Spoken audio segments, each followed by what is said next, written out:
The original 1979's Alien is a classic horror film. You'd be hard-pressed to find somebody who disagrees. Then even the James Cameron sequel, Aliens in 1986, is also considered a classic movie. It's my favourite in the franchise, less of a horror and more in the realm of action, but regardless, a classic. But then we start to get a little bit shaky because we get Alien 3 from David Fincher, a film with very mixed audience reactions. Some people hate it and some people love it, but in my opinion it's a fine enough movie but a huge step beneath the previous two. But then we have the biggest problem. Alien Resurrection. Though having some insanely cool practical creature designs and has that one really sick basketball scene, this movie is fucking horrendous. It's so bad and killed the Alien franchise from 1997 till 2012. Because in 2012, Ridley Scott returned to give the prequels Prometheus and Alien Covenant. Now, Alien Covenant, I'm actually a big fan of. I saw it in the cinema with my dad when it came out, and I actually think it's quite good. But Prometheus is a difficult one because I think it sucks ass as an Alien movie, but as a film in general, it's pretty okay. But like Alien 3, this film has a mixed reception. But after 2017's Alien Covenant, we've had no more Alien films. There's one due to release next year, which I'm very excited about, directed by 2013 Evil Dead's Fede Alvarez, but there was also a movie that arrived in 2017, the same year as Alien Covenant, that I think makes the perfect Alien sequel, or rather prequel. And that movie is Life.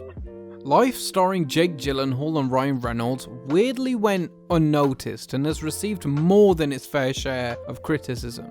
It was shunned as an Alien clone, which I think is a very shallow criticism of this film, but I won't deny that it does massively have Alien influence. But that is exactly why I think it would work so well as a prequel to the original film. Spoilers ahead for Life and all of the Alien films.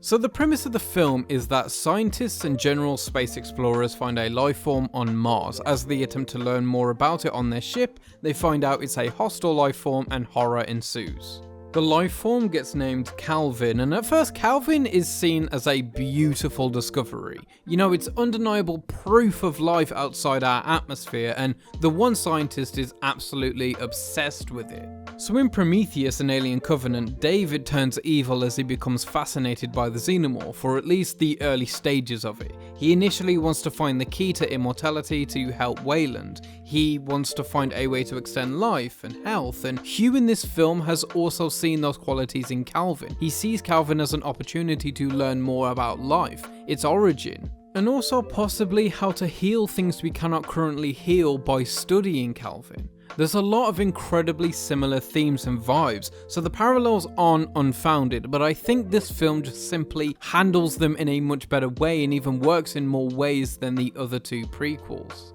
For example, this film is massively claustrophobic and leaves the crew isolated and stranded in space with this essentially perfect organism that's excessively hostile and seemingly unkillable.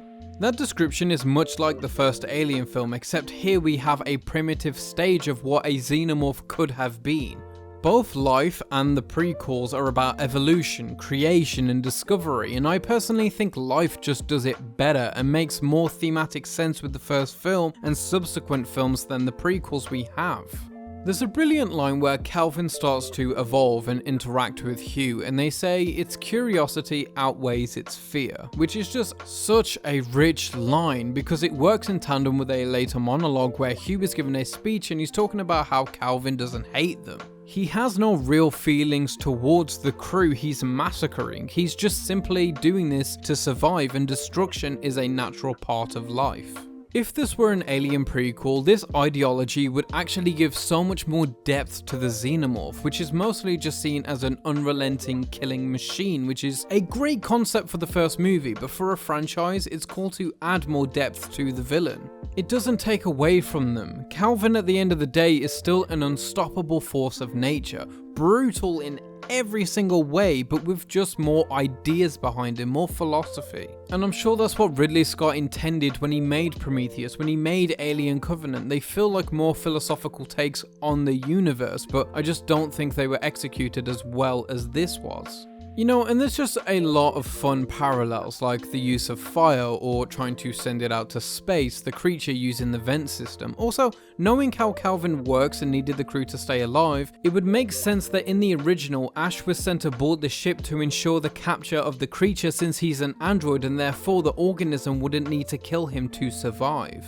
Plus, the fact it took out the whole crew would make sense why the company would become so obsessed with it, and even Ripley moving forward since she would have been the only survivor they ever met. I just love how it works as a prequel in place of Prometheus and Alien Covenant, despite me actually liking those films. It's even an actual horror film like the first, bringing it back to its roots. Now, of course, some things don't entirely line up. Especially the design of Calvin, which honestly, now that I'm kind of thinking about it, it isn't a far stretch from the facehugger design, and he even goes inside the bodies of his victims, much like the laying of the egg process. But the sort of timeline and the minor details don't add up quite that well, but obviously those things would be altered if it were a prequel.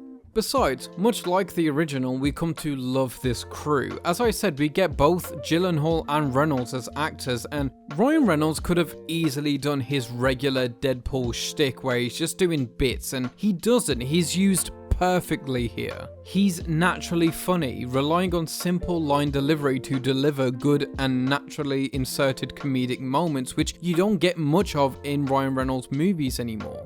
Jake Gyllenhaal is as good as he usually is, and the rest of the cast are brilliant. Rebecca Ferguson as Miranda becomes a sort of Ripley character. Not an all-out badass by the end, because neither was Ripley at the end of Alien. It was only in Aliens where she really took on that mantle, but both characters become completely transformed from the sort of strict crew member they start out from. Hiroyuki Sanada as Sho is very compelling and brings the whole new dad angle to the film, which all of these films need something like that, and Hugh as the scientist who is kind of responsible for bringing Calvin on board and also letting him loose whilst getting too comfortable with him is probably the most interesting character. And the whole film is just so well put together. The pacing is phenomenal. It flies by with a single stint of a drag. The cast have great chemistry. Calvin is genuinely terrifying and his kills are some of the most brutal I've seen in contemporary horror. It's a flawed movie and isn't incredibly unique, but it is a promisingly good time that had more potential in a franchise it was never associated with.